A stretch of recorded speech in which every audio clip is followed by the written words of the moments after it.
Bonjour à tous, merci beaucoup d'être parmi nous ce matin. Donc pour ce 23e congrès des actuaires autour de la thématique risque émergent, risque durable, piloter la transition. Qu'ils soient liés à des transformations environnementales, sociologiques, démographiques ou économiques, on voit que certains risques autrefois qualifiés d'émergents s'imposent dans la durée. Ils viennent de plus en plus questionner le concept même de mutualisation qui est à la base du métier d'assurance. C'est vrai en assurance de biens, c'est vrai en assurance de personnes, on va le voir. Cela implique pour les compagnies d'assurance de faire évoluer en conséquence leurs approches de ces risques. Or, pour piloter ces transitions, elles ne peuvent pas se passer de vous, les actuaires. Mais qu'attendent-elles précisément de vous qui êtes aujourd'hui réunis pour votre congrès annuel? C'est grosso modo la question qu'on a voulu poser à nos 4 directeurs généraux, un peu une feuille de route pour la journée et pour l'année à venir. Donc pour parler de ça, j'ai avec moi donc 4 dirigeants. Je vais faire dans l'ordre, ce sera plus simple. À côté de moi donc Thierry Martel, directeur général de Groupama. Vous êtes diplômé de Polytechnique et de Sciences Po. Vous êtes actuaire certifié. Vous avez rejoint Groupama dès 90 et vous êtes devenu directeur général en octobre 2011. Et depuis 5 ans, vous êtes également président de l'association des assureurs mutualistes et vice-président de France Assureurs. À vos côtés, Mariotte Thépeau, vous êtes directrice générale de CNP Assurance. Vous êtes également actuaire, certifiée.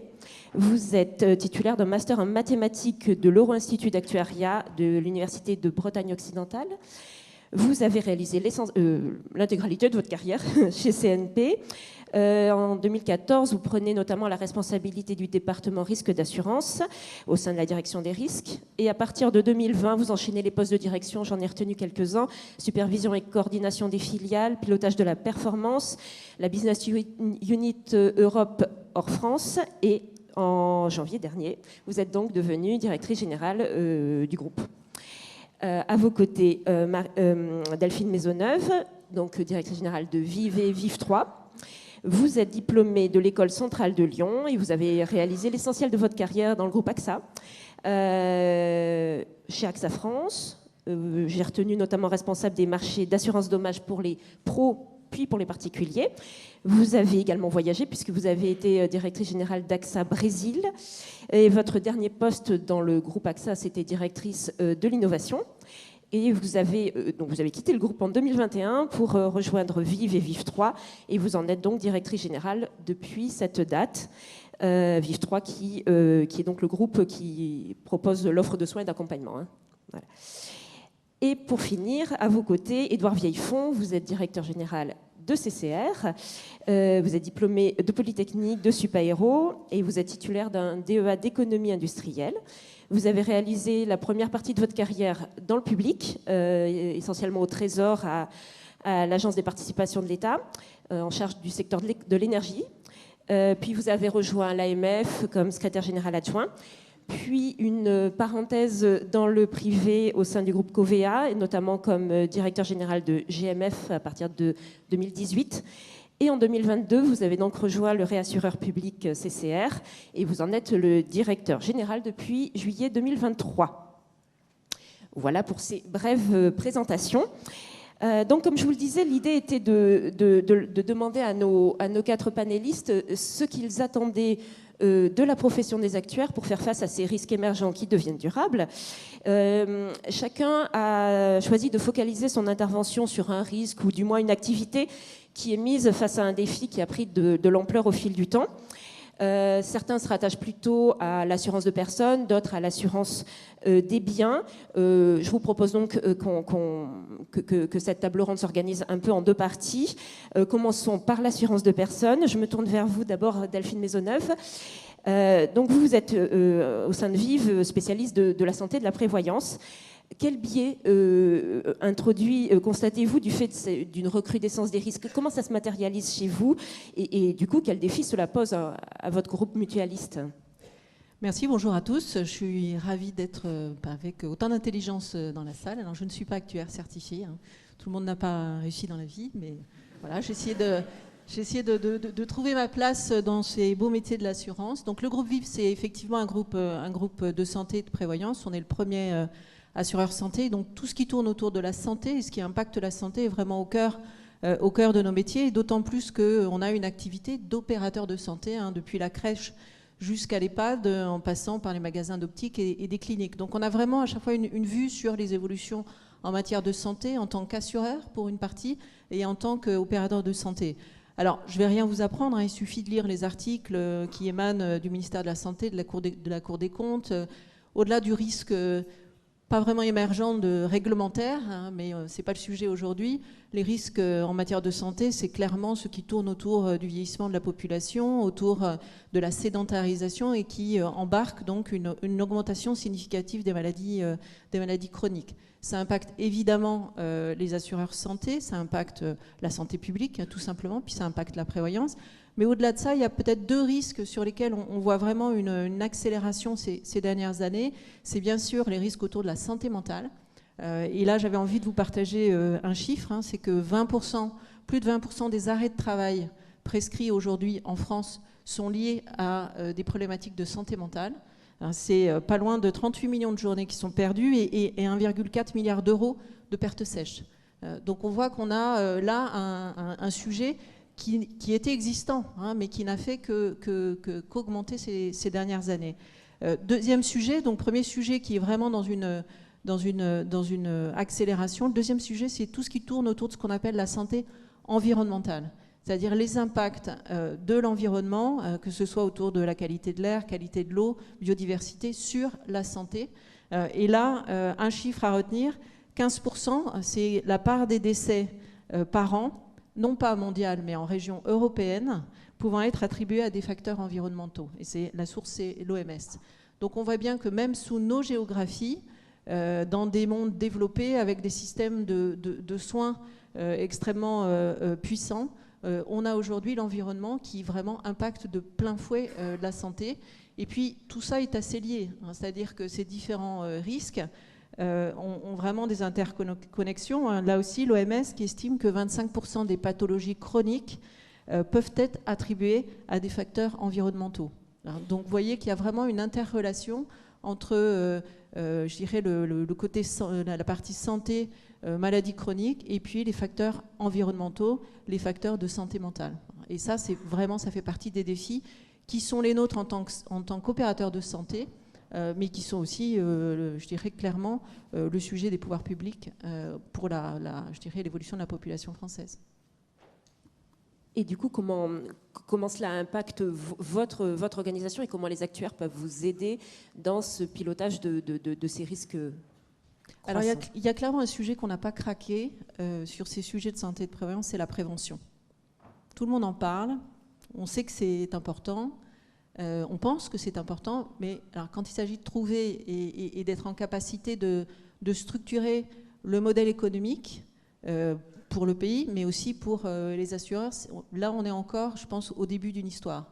Et je vais prendre là aussi quelques éléments où je trouve que ce qui manque, c'est finalement le lien entre des données de santé, des business ou des activités d'assureurs et aussi des données ou une vision côté employeur, puisqu'on a toute la partie assurance collective qui est une partie intégrante de nos métiers.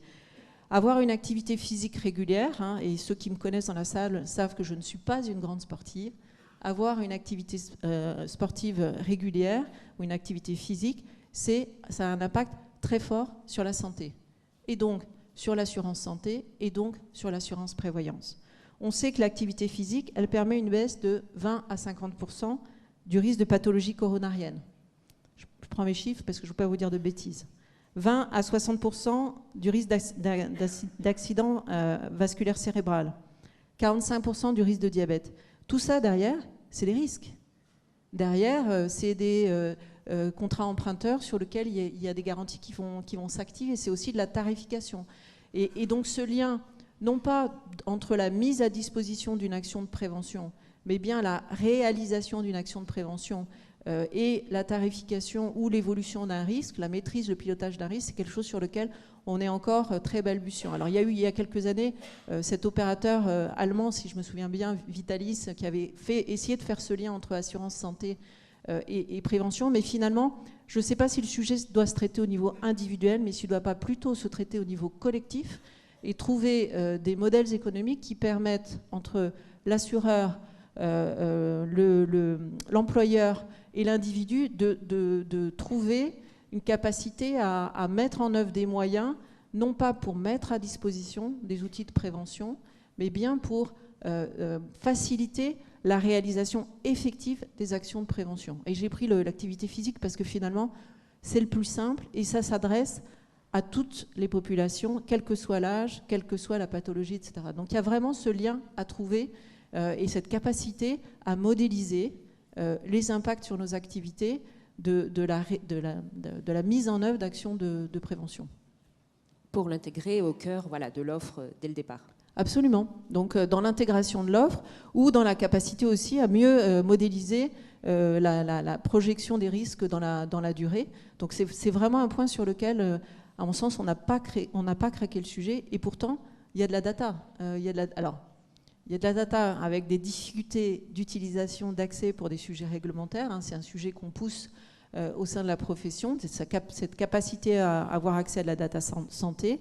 Mais il y a de la data en open data, il y a de la data santé qui pourrait être exploitée pour mieux modéliser et intégrer à la fois en tarification et en pilotage de risque ces sujets de prévention. Donc c'est votre feuille de route que vous envoyez à la salle. Merci beaucoup. On voit un cas d'étude finalement très concret pour un enjeu sociétal qui est d'autant plus important que d'autant plus central, qui se trouve qui se cumule à une transition démographique pas nouvelle, mais très clairement prégnante aujourd'hui dans le métier de l'assurance de personnes. Je parle du vieillissement de la population. C'est le thème que vous avez choisi, Marie-Aude Thépeau, pour votre intervention. Ma question est également la même. Qu'est-ce que vous attendez des actuaires sur cette thématique, sur ce risque connu mais qui s'amplifie? Alors déjà, le vieillissement, c'est plutôt un enjeu plutôt qu'un risque.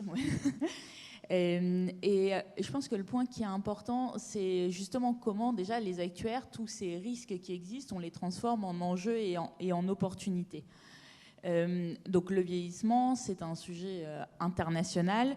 Évidemment, pour CNP Assurance, qui a quand même une grande composante vie, c'est un sujet qui est clé. Et pour illustrer juste par un seul chiffre, c'est qu'aujourd'hui, la population mondiale de plus de 65 ans, c'est 10%. En 2050, c'est 16%. Donc on voit la rapidité quand même à laquelle c'est un enjeu qui est crucial. Donc, je pense notre ambition côté CNP Assurance, c'est vraiment d'être utile. Dans un monde qui bouge, c'est de s'adapter à toutes ces évolutions sociétales et de les anticiper. Et je pense que c'est toujours le maître mot pour des actuaires, c'est l'anticipation. J'ai travaillé moi, dans des directions techniques, direction des risques avant, donc je vois bien le rôle que les actuaires ont. Et j'en identifie 3 sur ce sujet du vieillissement. Le premier, c'est la modélisation, évidemment, de ce risque. Le deuxième, c'est l'innovation produit. Et le troisième, c'est la pédagogie. Et je vais revenir un peu en détail sur ces 3 points. Bon, la modélisation, j'ai envie de dire, c'est ce qu'on a tous appris à l'école. Donc, c'est clé, c'est la base pour commencer à travailler. Par contre, la nouveauté, on a tous travaillé sur des modèles. La nouveauté aujourd'hui, c'est toutes les nouvelles technologies, en particulier l'IA. Donc, on a beaucoup de données à disposition. Et c'est vrai que grâce à l'IA, ça nous ouvre quand même un champ des possibles assez incroyable. Et ça, je rejoins ce que disait Jean-Louis Etienne tout à l'heure, mais c'est vrai que c'est assez enthousiasmant et encore plus pour nous actuaires de voir tout ce qu'on peut faire. On le touche du doigt, mais on est encore très loin, je pense, d'imaginer tout ce qu'on peut faire. Donc cette amélioration dans la modélisation, ça va être un enjeu dans les années à venir, avec la capacité, et ça pour moi c'est primordial, c'est d'allier cette maîtrise technique et la capacité humaine d'analyse. Alors le deuxième point, c'est l'innovation produit. Et là, pareil, on a de nombreux enjeux entre quel est le produit d'assurance qu'on veut faire, mais ça ne s'arrête pas là. Il y a le parcours client, il y a tous les services qu'on doit adjoindre à l'offre pour avoir une offre complète. On va de plus en plus aussi vers là, et les actuaires auront un rôle clé à jouer. Évidemment, dans la tarification, donc ça, c'est des métiers aussi qu'on a toujours fait. Et pour moi, on doit toujours essayer de repousser les limites de l'assurabilité. Comment on peut protéger toutes les populations sans discrimination sur l'âge. Et on voit que c'est des sujets qui reviennent quand même régulièrement. Évidemment, quand on parle de vieillissement de la population, de produits d'assurance, on pense à la dépendance. On voit que c'est un sujet compliqué. Aujourd'hui, on n'a pas réussi à trouver la solution pour quelle est la meilleure couverture pour la dépendance. On voit qu'il faut commencer à cotiser jeune et on n'arrive pas à trouver encore le bon équilibre. Donc on voit que c'est une combinaison sûrement de plusieurs étages, avec une offre, une solution universelle au départ, avec ensuite des produits d'assurance. Est-ce que c'est du collectif, de l'individuel, avec des services qu'on doit adjoindre? Donc il y a beaucoup de réflexions. Je sais qu'au niveau de l'Institut aussi, il y a des réflexions, mais l'actuaire a un rôle clé à jouer pour proposer des choses. Et ça m'amène sur le troisième point, la pédagogie. On est dans un monde complexe, de plus en plus régulé. C'est vrai qu'avec toutes les normes, ça devient de plus en plus compliqué. Et nous, en tant qu'actuaires, on doit comprendre cette complexité et essayer de simplifier au maximum le message. Et pour toutes les parties prenantes. J'en cite juste deux. La première, c'est les pouvoirs publics. Et on a un rôle à jouer pour expliquer les enjeux, et en particulier sur le vieillissement, prendre conscience de ces risques longs, parce que ça se prépare, ça s'anticipe, et ça s'anticipe de plus en plus, proposer des solutions de financement et défendre le modèle de mutualisation. Parce qu'en tant qu'assureur, c'est de régulièrement attaquer, c'est la mutualisation, et c'est la beauté de notre métier. Et le deuxième point, c'est d'un point de vue pédagogie vis-à-vis des clients. Et vis-à-vis des clients, ce qui est clé, c'est le langage clair. Nous, côté CNP Assurance, c'est vrai qu'on travaille beaucoup sur le langage clair. Et j'ai envie de dire que c'est compliqué de faire simple. Quand on travaille sur des notices, en particulier la dépendance, il y a 25 définitions. Il y a la définition de l'assureur qui n'est pas la même que celle de la sécurité sociale. À un moment, c'est pour un assuré, il faut se mettre à la place de l'assuré. C'est quand même complètement incompréhensible. Et donc, c'est vrai que notre rôle aussi, c'est d'aider à apporter de la simplicité. Donc, c'est de retravailler toutes les documentations contractuelles. Et là, je pense aussi que les actuaires sont au cœur de ce sujet-là, parce que souvent, simplifier, c'est accepter de prendre un peu plus de risques. Donc, voilà, c'est trois exemples, trois enjeux pour moi, pour les actuaires. On voit sur des thématiques très variées, et c'est la beauté de notre métier. Et du coup, sur vos activités en tant que CNP, typiquement épargne, prévoyance, comment se matérialise cet enjeu du vieillissement, si on prend un angle un peu plus stratégique peut-être?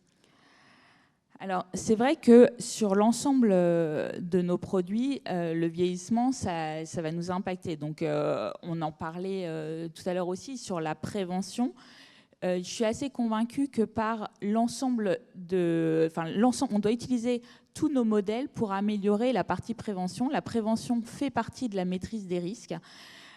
Donc c'est un des points sur la prévoyance, je pense, sur lequel on peut vraiment accélérer et adapter nos produits. Et on le voit, tout le monde évolue sur plus de prévention sur la prévoyance. Ensuite, on a l'épargne. Je pense que l'épargne, c'est un sujet plutôt sur la partie succession. Comment, avec le vieillissement, en fait, on facilite cette transmission entre générations. Et donc là aussi, les assureurs ont un rôle à jouer sur toutes ces propositions de solutions. Et évidemment, toute l'offre retraite, et on la voit aujourd'hui, ça rencontre quand même un fort succès. Et on peut, pour moi, aujourd'hui, ce qui est vraiment intéressant, c'est comment on arrive à coupler dans cette offre retraite toute l'évolution sur la durabilité et en investissement. Donc, les assureurs ont un rôle clé à jouer sur la transition climatique. Et c'est vrai que par les investissements verts qu'on peut proposer, en particulier quand on fait des investissements longs, et là encore, c'est important de défendre le modèle de l'assurance et de la stabilité dans la réglementation. Parce qu'on sait que quand on est capable de proposer des investissements longs, ça nous permet de prendre des risques, ça nous permet aussi de proposer ces offres durables au sein de nos produits d'assurance. Donc voilà les sujets vers lesquels on travaille. On fait évoluer nos produits pour prendre en compte toutes ces évolutions. Et bien sûr, dans nos modèles, on est quand même percuté par l'ensemble. On va voir le risque climatique, évidemment. Les canicules, ça impacte sur notre risque. Sur la partie santé, avec les pandémies, la santé mentale aussi, c'est des choses qui nous impactent. Et bien sûr, la recherche médicale. Donc quand on travaille sur des risques longs, c'est aussi, il faut intégrer tous ces éléments-là dans nos modèles. Et donc, ça, l'ensemble, donc on voit bien toute la stratégie, à la fois que ce soit en projection sur du long terme, du coup, avec plutôt une vision prospective à 5, 10, 15 ans de l'évolution du risque. Et après, concrètement, aujourd'hui, comment on fait évoluer nos produits et on intègre, on prend en compte ces enjeux de durabilité. Une articulation court terme, long terme. Exactement. Merci beaucoup. Vous l'avez toutes deux mentionné, la question du changement climatique est prégnante à peu près à toutes les étapes aujourd'hui des activités d'assurance. Et évidemment, au niveau de l'assurance de biens, et nous allons donc passer à cette seconde partie que je vous proposais. Peut-être juste avant, est-ce qu'il y a peut-être des réactions de nos autres intervenants sur ce qui était dit. Donc du coup, je vous propose effectivement de passer à cette question. Quand on parle risque émergent qui devient durable, on pense bien sûr donc au risque climatique. Qu'est-ce que... Non, mais je voulais réagir quand même sur l'assurance de personnes, parce que mes collègues ont pas mal parlé de prévention d'assurance de personnes. C'est un sujet fondamental et on sait que si on veut progresser en prévention sur les assurances de personnes, il faut exploiter la data. Or, en France, on a beaucoup de data, sans doute plus que dans les autres pays du monde, et on est sans doute les plus nuls pour les exploiter parce qu'il y a une querelle entre l'administration et les assureurs sur ce sujet.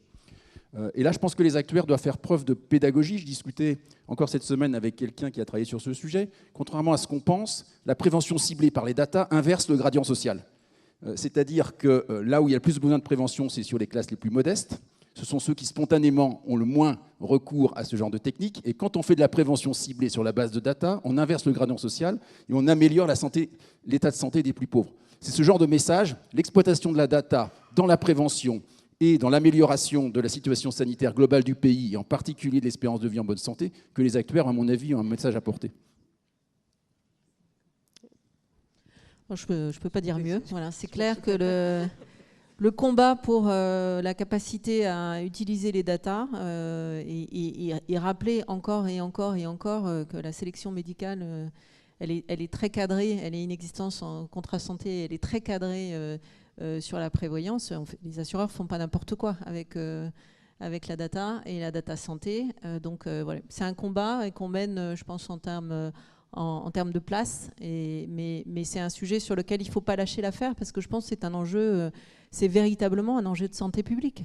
C'est véritablement un enjeu de santé publique. Donc c'est évidemment un enjeu économique. Hein. Vous avez vu les articles récents sur le niveau des arrêts de travail, ce que ça pèse sur les comptes de sécurité sociale, ce que ça pèse pour les employeurs, hein, parce que 15 ans ou 20 ans en arrière, hein, moi quand j'étais un petit peu plus jeune, un arrêt de travail, c'est pas grave, on trouvait facilement un CDD, on trouvait facilement quelqu'un pour prendre le relais, où on avait quelquefois des équipes qui étaient, alors pas chez moi, hein, mais des équipes qui étaient peut-être un peu dimensionnées de manière souple et qui pouvaient absorber des absences. Aujourd'hui, vous discutez avec les employeurs, le sujet, c'est que l'arrêt de travail, ça veut dire, dans nos métiers de santé, des arrêts de travail, ça veut dire quoi? Ça veut dire des fermetures de lits. Donc ça veut dire une rupture dans l'accès aux soins. Donc les arrêts de travail, la capacité à lutter contre les arrêts de travail, c'est absolument essentiel, et c'est là que la prévention et donc la capacité à utiliser des datas est absolument essentielle pour que tout simplement on puisse mieux faire notre métier en alignement et en convergence avec les pouvoirs publics. Donc c'est vrai que c'est un enjeu fort pour nous. On retrouve bien la pédagogie que vous avez tous les trois évoquée. Du coup, Thierry Martel, si on prend la question du changement climatique et de son impact sur les métiers de l'assurance de biens, on parle d'inassurabilité. Est-ce, de votre point de vue, ce qui menace l'activité, ce qui implique sa transformation? Voilà. sous le vocable assurance, en France, on met des choses aussi diverses que la sécurité sociale, qu'on appelle assurance maladie, à tort ou à raison, la couverture du risque d'arrachat dans l'assurance vie en euros, ou l'assurance automobile qui est hyper technique et hyper segmentée. On met tout ça sous le même vocable assurance. Donc on voit que sous l'assurance, on peut faire plein de choses très diverses avec des degrés de solidarité extrêmement différents. Mais au fond, si on revient aux 4 piliers fondamentaux de l'assurance concurrentielle, qui sont premièrement d'être capable, d'être face à un événement aléatoire, deuxièmement d'être capable de mettre une évaluation, de coter le risque, troisièmement d'avoir suffisamment de fonds propres pour avoir de la capacité à couvrir ces risques, et quatrièmement avoir une demande solvable pour payer les primes qui vont en face, et qu'on revisite chacun de ces 4 piliers, ils sont tous les 4 aujourd'hui menacés. Le premier, sur le caractère aléatoire des événements, on sait que dans un certain nombre de cas, la question n'est plus de savoir si, mais de savoir quand. Je pense qu'Edouard reviendra tout à l'heure sur des questions comme le retrait du trait de côte, par exemple, ou le retrait gonflement des argiles. Deuxièmement, sur la capacité de mettre un prix, on est passé, je dirais, de bruit par rapport à une moyenne stable, ensuite à une dérivée première, une dérivée seconde, à des phénomènes qui deviennent chaotiques avec des effets de seuil. Je pense tout particulièrement à la grêle qu'on a eue en 2022, où on a connu un phénomène avec des tailles de grêlons qui n'existaient pas dans l'histoire et qui ont percé des toits qui, jusqu'à présent, avaient résisté. On a eu un sinistre à 5 milliards d'euros sur de la grêle, ce qui était totalement impensable. Donc on a des phénomènes chaotiques, des phénomènes d'effet de seuil qu'on ne sait plus rentrer dans les modèles, donc on ne sait plus mettre de prix en face. Troisièmement, sur le capital, la profitabilité de notre branche aujourd'hui fait qu'on dégage moins de profit que la déviation du risque. Autrement dit, si on pense que le climatique dévie à peu près de 15% par an, 10-15%, Edouard pourra confirmer, c'est l'ordre de grandeur. Moi, les calculs que je fais, c'est que ça double à peu près tous les 5 ans. On fait racine cinquième de 2, ça fait 1,15, ça dérive à peu près de 15% par an. Il faudrait qu'on dégage plus de 15% de profitabilité par an pour maintenir un poids relatif des fonds propres équivalent par rapport au risque, ce qui est loin d'être le cas. Donc aujourd'hui, on dégrade notre capacité relative à couvrir le risque. Et puis, sur le dernier volet, qui est la capacité des acteurs à payer les primes, on voit que ce n'est pas le cas, puisque si je prends les 3 grands piliers de l'assurance climatique, qui sont les catastrophes naturelles, la tempête grêle-neige et l'assurance des récoltes, sur les catastrophes naturelles, c'est déjà en grande partie socialisé. Sur la tempête grêle-neige, on reste dans un marché concurrentiel, mais qui commence à atteindre ses limites, avec le retrait notamment des réassureurs. Et pour ce qui concerne l'assurance des récoltes, c'est financé à 70% par l'impôt. Donc on voit que les critères de l'assurance classique ne sont plus réunis en matière de climatique et qu'il faut réinventer le modèle. D'où un appel aux actuaires. Voilà. Et dans le cas particulier des collectivités locales qui vous concernent aussi, est-ce qu'elles sont très vulnérables au changement climatique? Ça, je pense que tout le monde en conviendra. Ces problèmes d'assurabilité s'expriment d'une manière particulière? Alors, le problème des collectivités locales fait l'objet d'un rapport qui va sortir dans les prochaines semaines, qui a été confié à notre ancien président en tant que maire d'ailleurs, et un maire et au vice-président de l'Association des maires de France, le maire de Vesoul. En fait, il ressort de ce rapport, d'abord, que ce marché des collectivités est vraiment divisé en 2 catégories. Les moins de 10 000, celles qui ne font pas d'appel d'offres, où on a des processus d'assurance classiques. Et puis, le marché des grandes collectivités, au-dessus de 10 000, qui est en grande souffrance, avec un certain nombre de communes qui ne trouvent plus aujourd'hui d'offres du tout pour s'assurer. En fait, le problème des collectivités, il est compliqué. D'abord, le processus même des appels d'offres ne fonctionne pas, puisque la manière dont les risques sont décrits par les auditeurs fait qu'on assure à l'aveugle. Grosso modo, il n'y avait plus qu'un acteur qui opérait sur ce marché, qui a beaucoup souffert, et on arrive à la limite du système, puisqu'on voit qu'il n'y a plus d'offres maintenant face à ce processus. La deuxième chose que le rapport va bien mettre en lumière, c'est que les collectivités locales n'ont pas du tout cette culture du risque. Et qu'au fond, là, il y a un wake-up call en leur disant qu'il va falloir que vous soyez aussi acteurs de la gestion de vos risques et que dans vos mairies, vous mettiez quelqu'un qui soit un peu un risk manager pour gérer ça.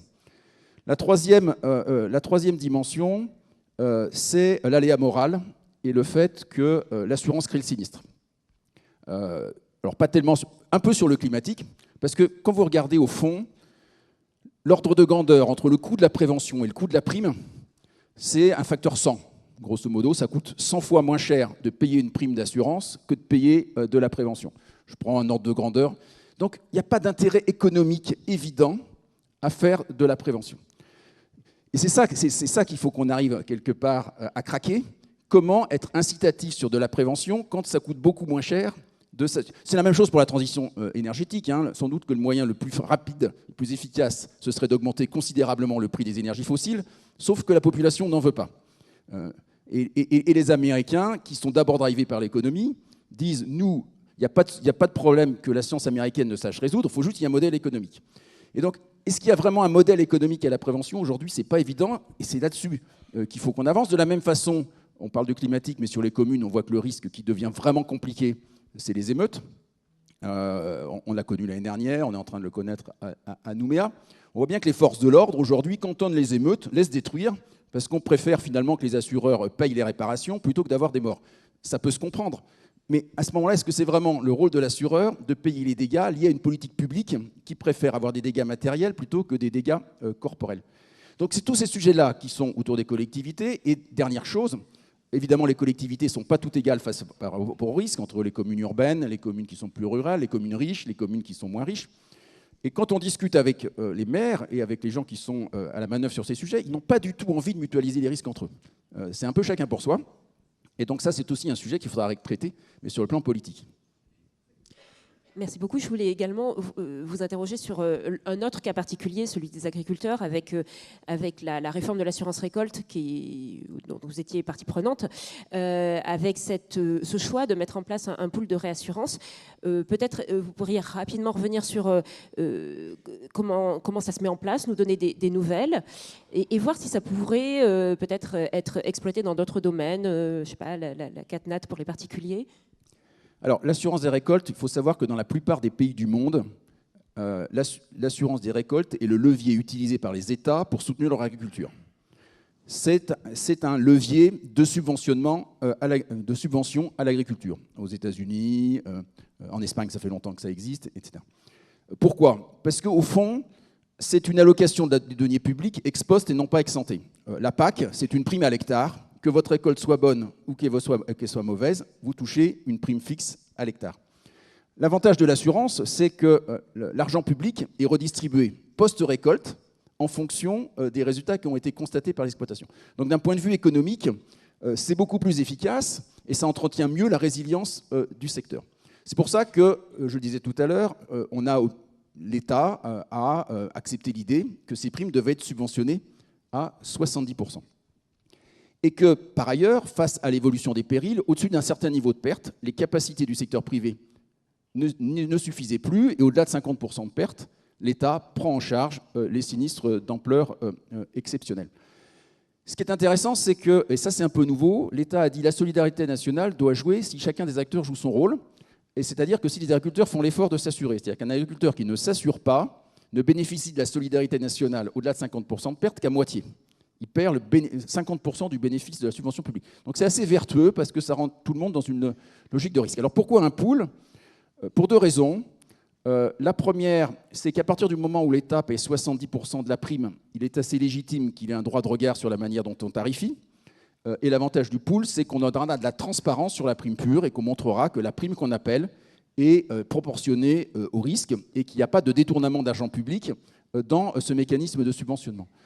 La deuxième chose, puisqu'il y a quand même deux acteurs qui dominent énormément ce marché, on a pu observer avec nos collègues qu'on n'est pas complètement sur les mêmes natures de culture et qu'il y a des corrélations inverses ou en tout cas des indépendances entre les cultures et entre les périls qui fait qu'on a un bénéfice de mutualisation sur le besoin en fonds propres assez significatif en assurant la ferme France d'un seul tenant plutôt qu'en l'assurant de manière compartimentée. Et donc là aussi, comme on est dans un dispositif public et qu'on cherche à être économe des deniers de l'État, on dit le pool baisse le besoin en capitaux propres et donc ça va dans le bon sens. Du coup, les travaux sont encore en cours? Oui, ils avancent bien. Merci beaucoup. On voit le lien assureur privé et pouvoir public. Édouard Vieillefond, je me tourne vers vous, le réassureur public. Votre regard, vous, sur ce choc du dérèglement climatique et son impact sur le régime CatNat tel qu'il existe à la française et qui se trouve secoué? Bon, alors il se retrouve secoué, mais ça va bien. C'est-à-dire que c'est un régime qui est résilient. Et je dirais, comme souvent en France, c'est important de savoir constater et de garder ce qui marche. Parce qu'on a souvent une tendance dans l'entreprise ou dans le secteur public à regarder les défauts, regarder les faiblesses, à essayer de les corriger avant de réaliser ce qui a fait la force de systèmes qui ont très bien fonctionné. Souvenez-vous des débats qu'il pouvait y avoir encore il y a quelques années sur l'utilité de ce régime et l'utilité du système CatNat. Et de façon générale, d'ailleurs, de tout ce qui concerne la gestion des risques extrêmes, parce qu'il y a les CatNat, évidemment, mais il n'y a pas que ça. Aujourd'hui, il n'y a plus de débat, parce qu'on voit que ça marche et qu'il y en a besoin.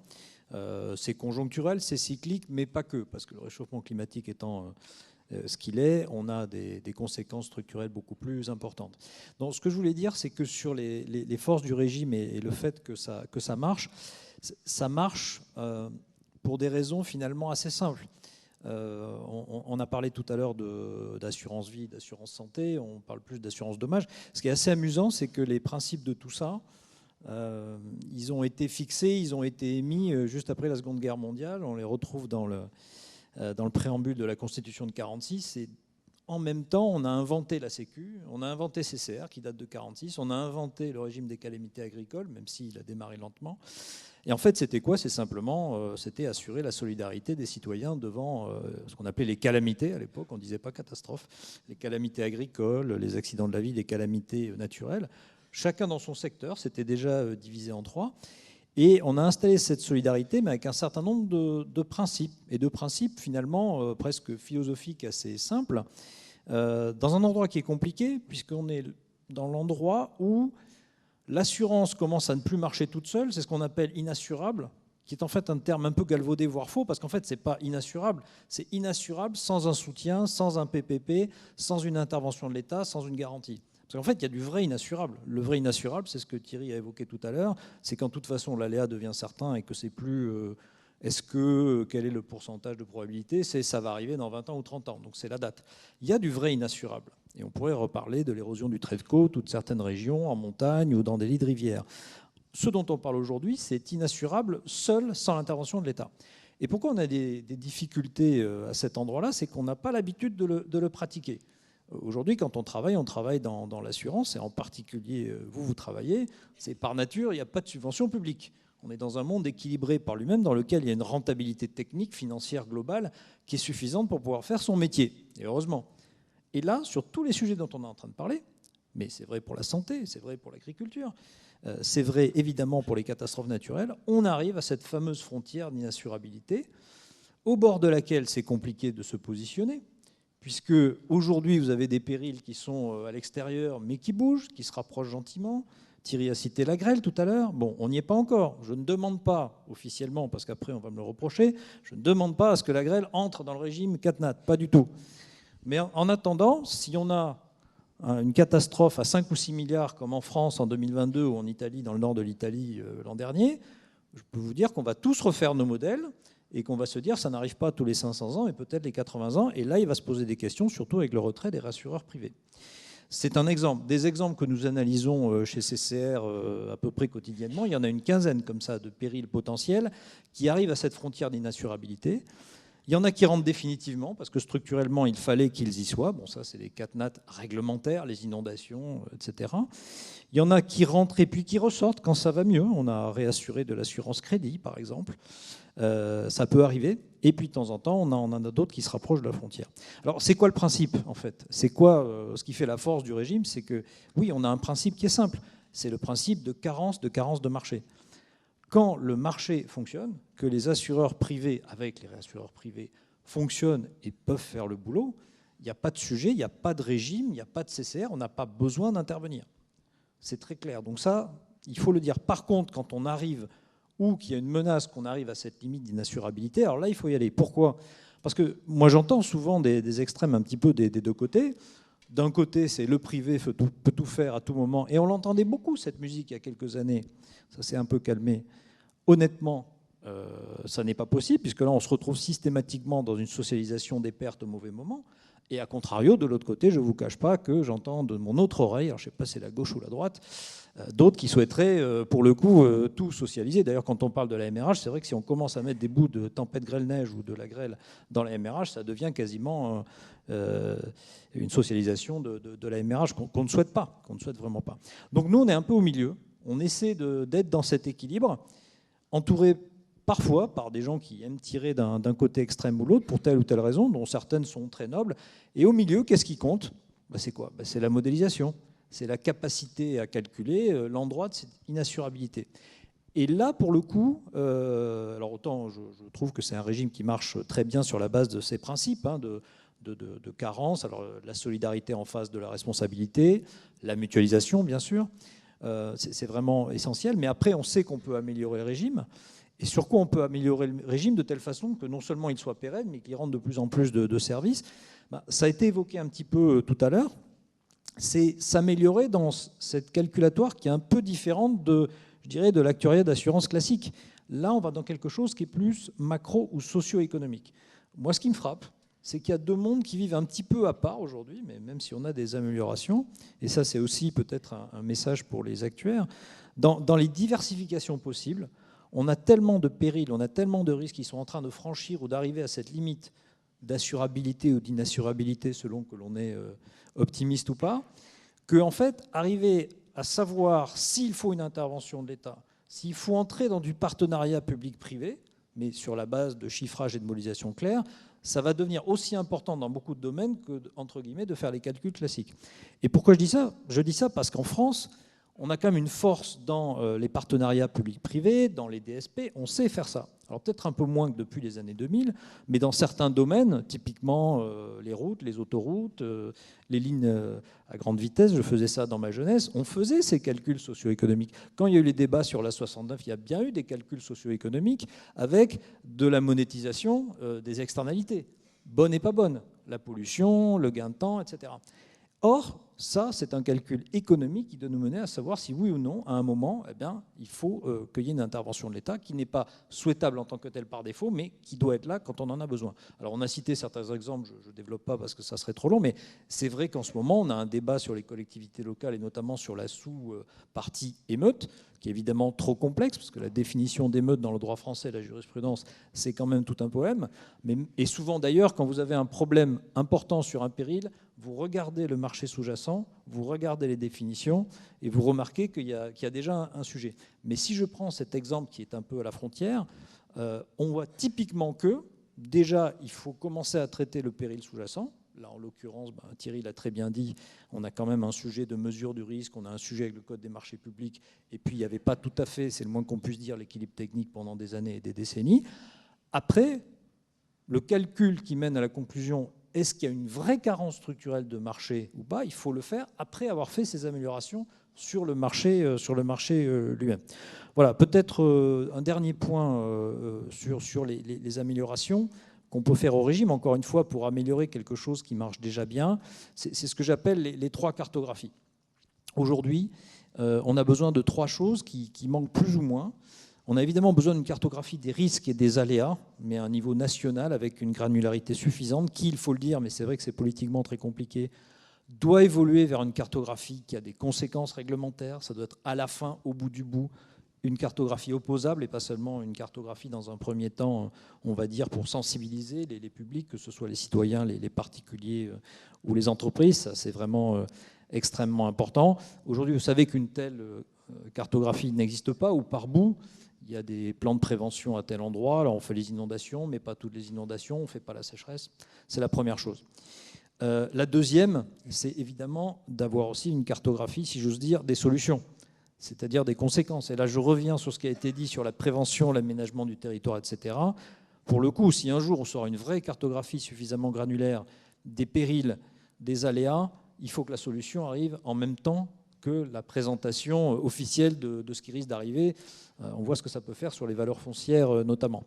Et là, ça veut dire qu'il faudra avoir le courage de dire qu'il y a des zones qui deviennent totalement non assurables.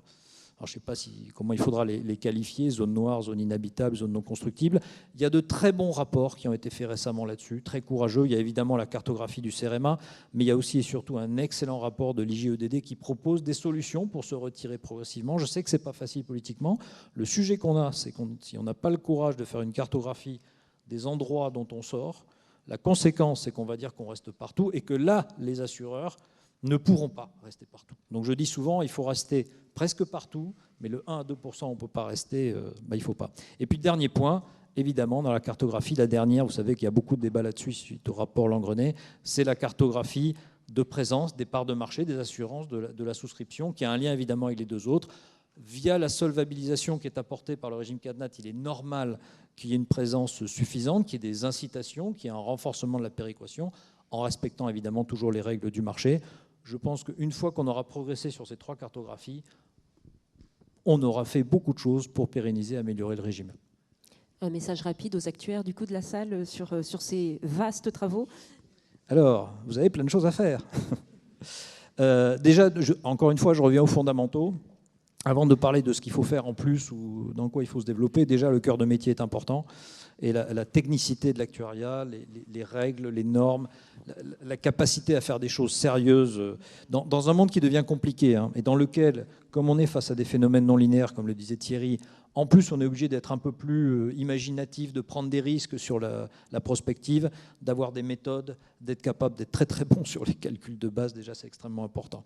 Bon, mais au-delà de ça, on a évoqué la data et l'IA. La data, c'est vrai aussi pour le dommage, ce n'est pas seulement pour la santé ou la vie. Moi, je prends un exemple. Il faut probablement qu'on progresse sur le bâti, sur la qualification des biens, parce qu'une maison, elle ne subit pas la même sécheresse quand c'est une meulière d'il y a un siècle, quand c'est une maison qui a été construite avec des normes un petit peu différentes depuis les années 70. Donc, il y a ça aussi.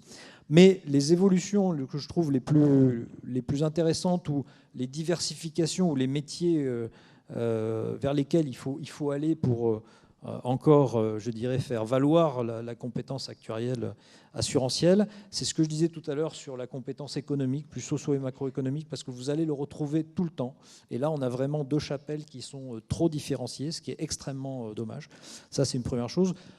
Le deuxième, évidemment, je prêche un peu pour ma paroisse, c'est évidemment que toute deuxième compétence sur les risques physiques, sur les risques naturels, connaître la science, connaître la matière, alors connaître le sol, connaître le climat, la météo, connaître le sol agricole, c'est extrêmement important parce que, évidemment, dans le futur, ce dont on va avoir besoin, c'est cette double compétence, actuarielle et modélisation physique, qui est ce que nous faisons, nous, chez CCR.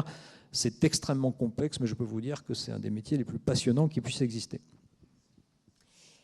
Thierry Martel, votre peut-être réaction, peut-être une feuille de route aussi pour les actuaires ? Oui, alors, puisque c'est le congrès des actuaires et qu'on doit chacun dire un peu ce qu'on attend d'eux, moi, le message que je voudrais vous passer, c'est que je pense qu'en ce début du XXIe siècle, vous avez un rôle très important à jouer et sur 3 plans très concrets. Le premier, si vous reprenez vos études, vous constaterez qu'on nous a toujours formés à résoudre des problèmes préposés à solutions uniques. Alors que la vie, c'est déjà comprendre le problème et généralement, il est à solutions multiples. Et dans notre société, on le voit notamment quand on interagit avec les pouvoirs publics, ils veulent la solution avant d'avoir réfléchi au problème. Et je pense que, je rebondis sur les propos d'Édouard, aujourd'hui on a un vrai problème, enfin un vrai sujet autour déjà de la définition du problème. Et il faut que la science progresse déjà dans la caractérisation du problème avant de se précipiter sur les solutions et les actuaires. Et je pense que d'ailleurs le mémoire qu'on demande à faire aux actuaires va dans la bonne direction parce que la première étape d'un mémoire, c'est déjà de se poser les bonnes questions. La deuxième chose, c'est qu'au fond, je pense qu'on est en train de vivre avec l'intelligence artificielle, en ce début du XXIe siècle, la même rupture intellectuelle que celle qu'on a connue au XXe siècle quand on a basculé de la physique classique à la physique quantique. C'est-à-dire que dans la physique newtonienne classique, il y a une relation de cause à effet directe. Et au début du XXe siècle, on a découvert que non, le principe d'incertitude d'Heisenberg, etc., on ne pouvait pas connaître avec certitude la position et la vitesse, et qu'il y avait une probabilité dans le monde qui nous entoure. En passant de l'algorithmique classique à l'intelligence artificielle, on bascule aussi d'un modèle déductif à un modèle probabiliste. Et il va falloir apprendre à s'approprier le rapport coût-bénéfice. Je vais prendre un exemple sur le diagnostic médical. Grosso modo, les médecins font 30% d'erreurs. Aujourd'hui, des systèmes d'intelligence artificielle peuvent faire peut-être 15-20% d'erreurs, 15% d'erreurs. On accepte aujourd'hui beaucoup plus facilement 30% d'erreurs sur un médecin que 15% d'erreurs sur un modèle d'intelligence artificielle. C'est cette barrière psychologique qu'il va falloir réussir à dominer. Et puis la troisième chose, c'est que dans un monde très cartésien comme la France, on adore les causalités, on déteste les corrélations. Or, on voit bien que la médecine a beaucoup progressé au XXe siècle à travers l'épidémiologie. Et on le voit dans nos phénomènes d'assurance, on n'est pas toujours capable d'expliquer la causalité, par contre on observe les corrélations. C'est très difficile à faire passer, mais là je pense aussi qu'il faut que les actuaires fassent preuve de pédagogie pour montrer que la corrélation, c'est quelque chose de très important. Merci beaucoup, mesdames. Je ne sais pas si vous avez des réactions. On est revenu dans le champ de la santé. Delphine Maisonneuve, vous avez... Ouais, je pense que moi, je retiens le causalité et corrélation. Hein. J'ai un petit souvenir d'une réunion où là, la pédagogie, tout d'un coup, j'avais autour de moi des non-actuaires qui ont dit mais donc dans 30% des cas, ce que vous dites, c'est faux. J'ai dit mais oui, mais vous vous rendez pas compte, avoir raison dans 70% des cas, c'est un truc de fou. C'est un truc de fou. Et donc, effectivement, je crois que ce sujet corrélation-causalité, en termes de pédagogie, il est important. Et puis, je reprendrai le point sur la capacité à créer des ponts. C'est-à-dire de créer des ponts entre la recherche médicale, la santé publique, la science de manière générale, et puis nos propres capacités d'analyse de nos données, je dirais, qui sont historiques et qu'il faut arriver à projeter. Donc cette création de ponts, cette capacité à mixer des domaines autour de finalement d'un usage de la data sous à peu près toutes ses formes, avec les moyens techniques qui sont multipliés maintenant par les outils technologiques, je trouve que c'est à la fois, c'est sans fin, et donc c'est absolument enthousiasmant, mais je crois que vraiment cette création de ponts, cette capacité à mêler l'usage de différents types de domaines ou de data, c'est absolument essentiel pour, au final, faire mieux notre métier. Puis notre métier, c'est quoi? C'est mieux protéger. Et c'est un beau métier. Et peut-être pour rebondir, c'est vrai que sur l'intelligence artificielle et les ponts, je pense qu'on a aussi un rôle à jouer, parce qu'on voit que par la technicité, les actuaires sont au cœur de l'implémentation de l'intelligence artificielle un peu partout dans l'entreprise. Et donc, c'est d'écouter les besoins des différents métiers de l'entreprise et de voir comment on peut être en soutien. Mais c'est vrai qu'il y a de la pédagogie à faire. C'est quand même pas évident de dire il y a toujours cette peur de remplacer l'humain par de la machine. Et donc, c'est vraiment comment on a des collaborateurs augmentés, comment ça vient en soutien. C'est vraiment une aide, donc ça doit être compris comme ça et porté comme ça aussi. Et là, je pense qu'on a aussi un rôle en tant que dirigeant de bien expliquer le rôle que peut avoir l'intelligence artificielle dans le monde d'aujourd'hui.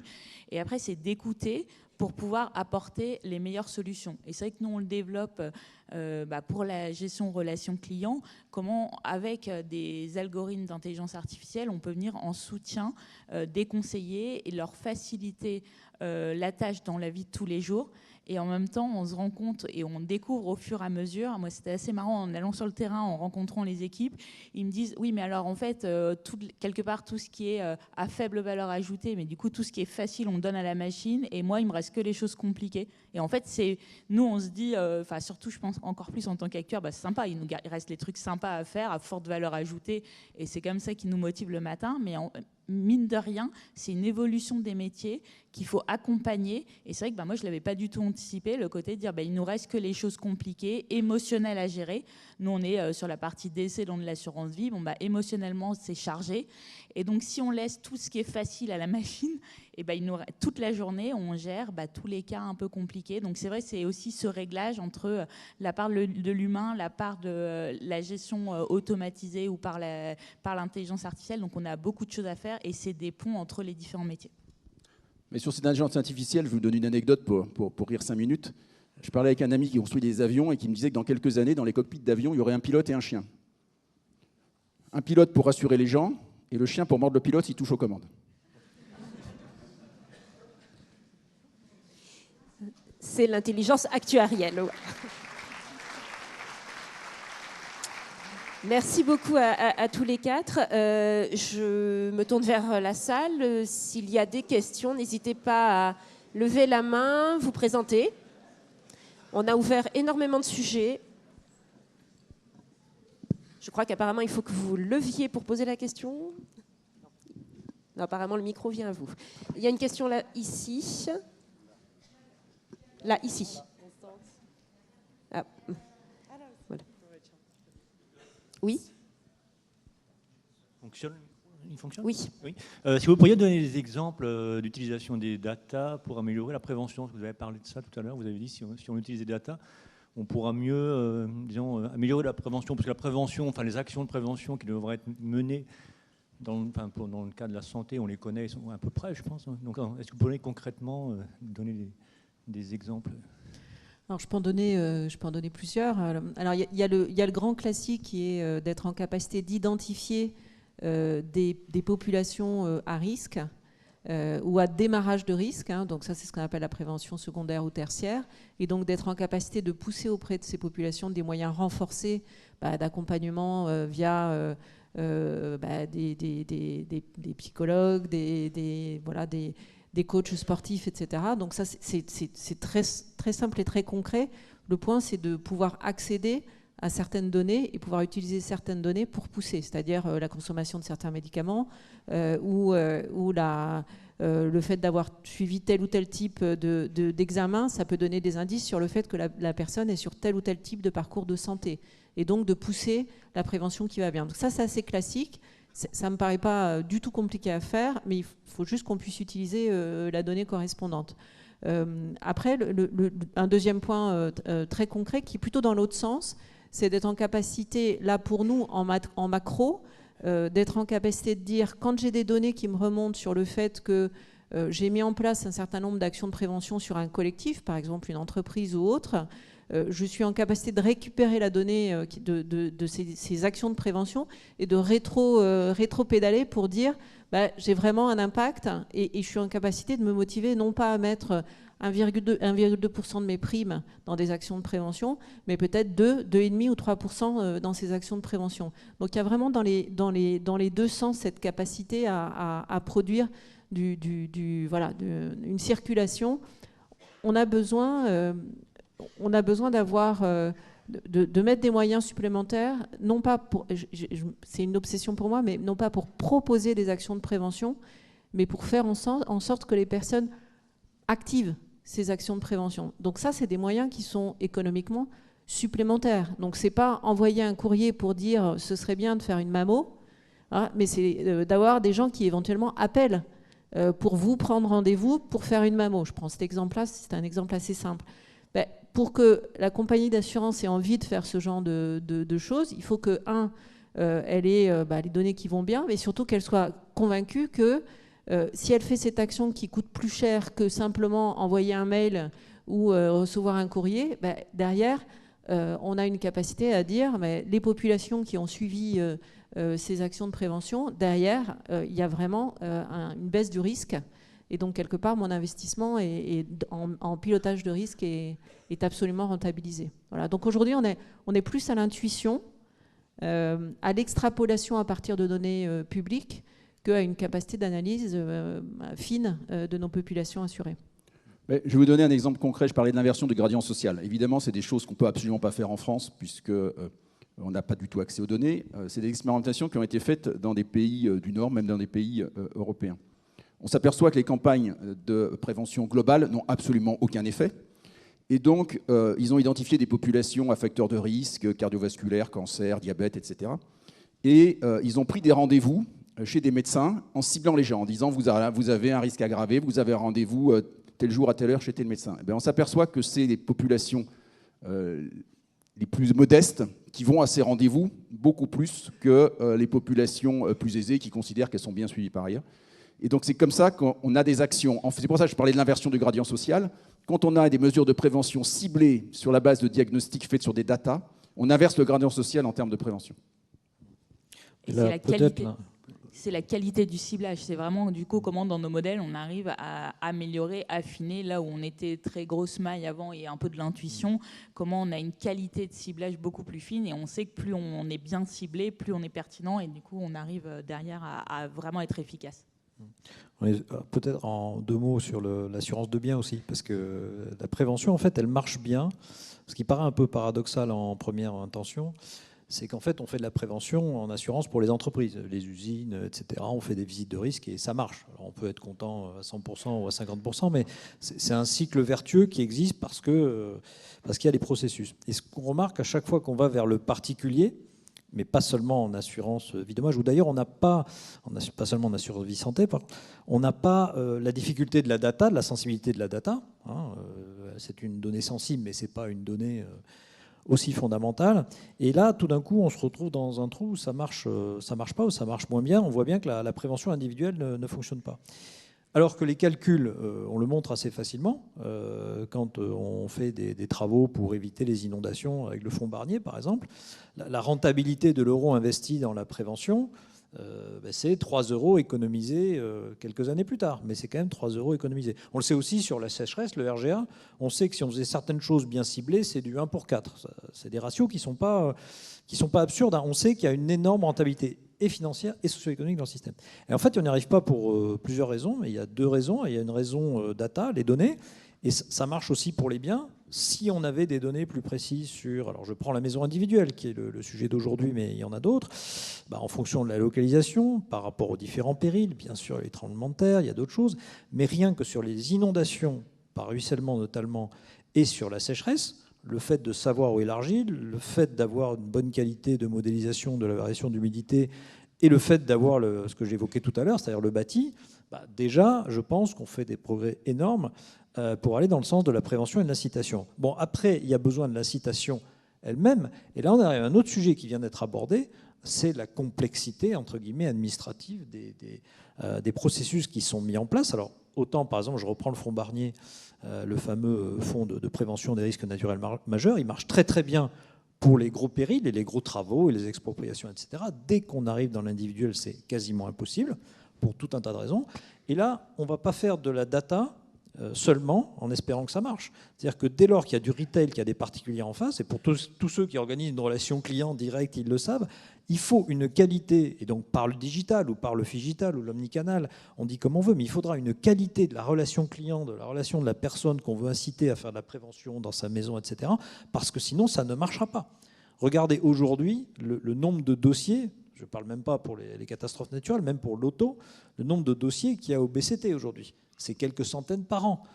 Quand vous voyez la non-assurance en auto, ce que ça représente comme enjeu sociétal aujourd'hui, ce sont des montants totalement ridicules. Donc oui, la data, mais la digitalisation de la relation, alors ce n'est pas client, on peut l'appeler comme on veut, ça va être un enjeu majeur pour qu'enfin on puisse accrocher des actions de prévention individuelles. Le mot compliqué dans tout ça, c'est individuel. Merci beaucoup. Est-ce qu'on a le temps pour une autre question? Je crois qu'il y en avait une de ce côté. Oui, en fait, la question, elle ressemblait à peu près à celle qui a été posée. C'était par rapport aux moyens que les assureurs pouvaient mettre en œuvre afin d'inciter les assurés à avoir une vie plus saine, c'est-à-dire faire plus de sport, manger plus équilibré, etc. Enfin, vous parliez tout à l'heure d'envoyer des ordonnances, mais du coup, j'imagine qu'il y a plus de moyens qui peuvent être mis en œuvre. Alors, je pense qu'on l'a évoqué un peu. Peut-être un point, c'est aussi l'usage du collectif. La difficulté des actions autour de la prévention en matière de santé, c'est que vous avez rarement pour l'individu un effet immédiat. Or, on est fait comme ça, on peut le regretter, mais c'est plus facile de faire quelque chose quand on a un effet immédiat, positif ou négatif, que de se dire c'est sûr, dans 10 ans, j'irai mieux.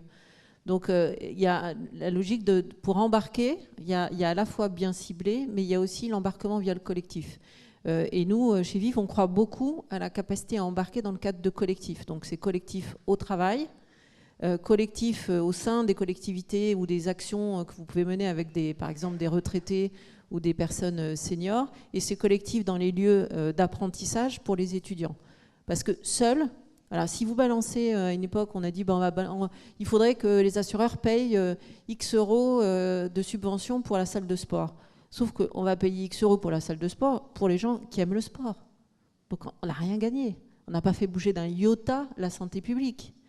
Le fait, c'est de trouver comment on peut motiver individuellement des personnes qui n'étaient pas pratiquantes à pratiquer de l'activité physique ou à améliorer leur alimentation. Et c'est là qu'il faut à la fois avoir des actions très ciblées, c'est-à-dire qu'on va au bout, je vous prends rendez-vous, et on est en capacité d'avoir cette partie-là, et puis l'entraînement du collectif. Et je pense qu'on a un rôle à jouer, et c'est là que les modélisations sont intéressantes pour montrer par exemple aux employeurs qu'il est rentable de mettre ses collaborateurs en capacité de faire des actions ou de l'activité sportive dans le cadre de l'entreprise. Et en mixant des horaires de midi et des horaires le soir. Parce que si vous faites que des trucs le soir, c'est bon, vous avez déjà toute la population féminine, je suis navrée, mais qui en général est pressée de partir parce que c'est encore les populations féminines qui assument une grosse partie de la charge le soir. Et donc il faut trouver une manière de convaincre les employeurs que c'est pas avoir des collaborateurs moins productifs ou inactifs que de les aider à aller sur le sport. Vous voyez, moi, une fois de plus, je ne suis pas une grande sportive. Donc, pour le coup, quand je parle de sport, dans les équipes, ils m'écoutent un peu parce qu'ils disent, bon, si elle parle de sport, peut-être qu'il y a quelque chose pour tout le monde. On a une petite équipe, on a un corporate on est que 500 personnes, hein, c'est tout petit. On a proposé aux équipes de préparer le semi-marathon de Paris avec Harmonie. On a eu 10% de l'effectif, c'est énorme. 50 personnes qui se sont engagées. Dedans, il y en avait la moitié qui n'avaient jamais fait de course. Et pourquoi ça a été possible? Parce qu'il y a eu un effet d'entraînement.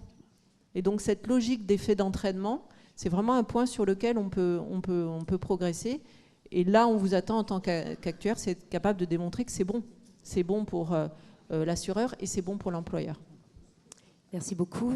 Je ne sais pas s'il y a d'autres questions, mais en tout cas, il faut qu'elles soient très rapides. Pardon. Oui, monsieur, une question rapide. Donc, merci pour cet exposé, notamment les problématiques d'inassurabilité et la problématique de assureurs privés, assureurs publics. La question que je me posais, c'était donc il y a aujourd'hui un certain nombre de réflexions politiques. Comment ces débats politiques se posent?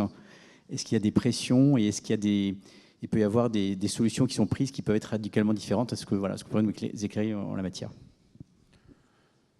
Moi, je pense que sur ce sujet, on pourrait en parler longtemps. Il y a quand même deux choses qui sont en train d'apparaître, qui sont un peu nouvelles. La première, c'est au fond, on le voit à travers l'arrêt qui a été rendu récemment par le Conseil d'État, de prolonger d'1 an la couverture des collectivités locales, ce qui porte à 18 mois aujourd'hui le délai de résiliation, parce qu'il faut 18 mois de préavis et ensuite il faut tenir la couverture pendant 12 mois. Donc à empêcher les assureurs de sortir, c'est le meilleur moyen pour ne plus trouver personne, parce que si on est prisonnier, on cherchera à s'échapper. Donc comme je le disais, on va à la solution avant d'avoir bien posé le problème.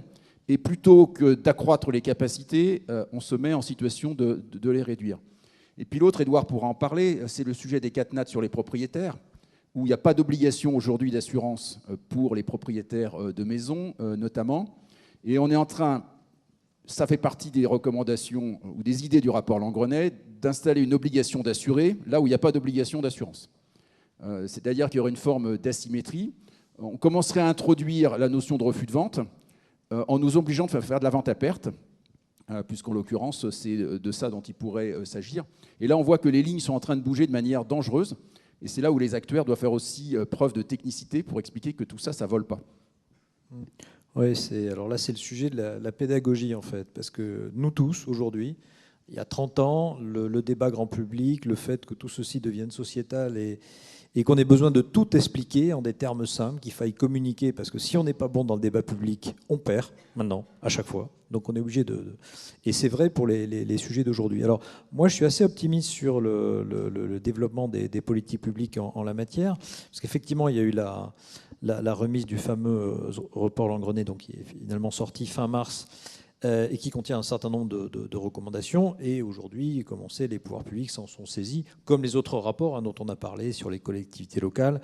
Aujourd'hui, vous avez quasiment une mission parlementaire ou une commission d'enquête par semaine ou par mois sur nos différents sujets. Donc ça donne beaucoup de travail et c'est une grande joie. Mais pour l'instant, je dis bien pour l'instant, la pièce est tombée du bon côté. C'est-à-dire que si on regarde, alors je vais me limiter au CatNat, on a eu l'augmentation de la surprime qu'on n'avait pas eue depuis 24 ans. Et avec un certain courage à la fois dans le timing et dans le quantum, parce que passer de 12 à 20%, ce n'était pas les chiffres qu'on avait entendus quelques mois encore avant. Et puis, la réponse n'est pas encore là. On sait que le rapport Langreney va mener à différentes choses, à des lois, à des règlements, peut-être à une ou deux PPL. Vous avez suivi les débats sur les différentes PPL, Rousseau, Lavarde, etc.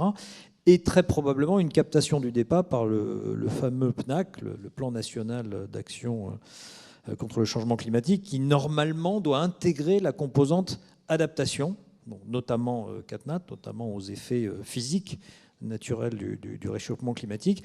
Et pour l'instant, nous, les signaux qu'on a, c'est que ça va plutôt dans le bon sens. Alors, ce qu'on souhaite, c'est ce que je disais tout à l'heure, c'est que ce bon sens, ça soit trouver un équilibre entre le bon respect des règles de marché et le moment où on intervient, ni trop ni trop peu, pour compenser ou mettre en place un PPP lorsque clairement on a franchi cette frontière d'inassurabilité.